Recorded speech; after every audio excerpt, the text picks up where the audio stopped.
Malaysia global zero waste forum 2025 மாநாட்டில் உலகளாவிய சுழற்சியில்லா கழிவு மற்றும் நிலைத்த நகர மேம்பாட்டுக்கான ஒத்துழைப்புகளை வலுப்படுத்தியுள்ளது.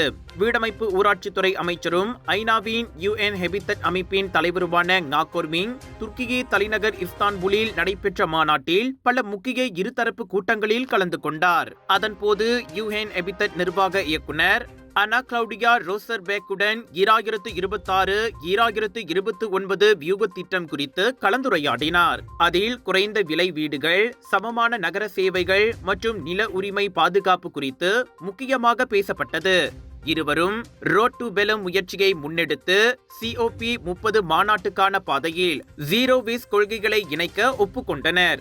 Zero waste in action people places progress என்ற தலைப்பில் நடைபெற்ற இந்த 3 நாள் மாநாட்டில் 100க்கும் மேற்பட்ட நாடுகள் மற்றும் 118 அனைத்துலக அமைப்புகளின் பிரதிநிதிகள் கலந்து கொண்டு நிலைத்த மற்றும் கழிவில்லா நகரங்களை உருவாக்க உலகளாவிய ஒத்துழைப்பை வலியுறுத்தினர்.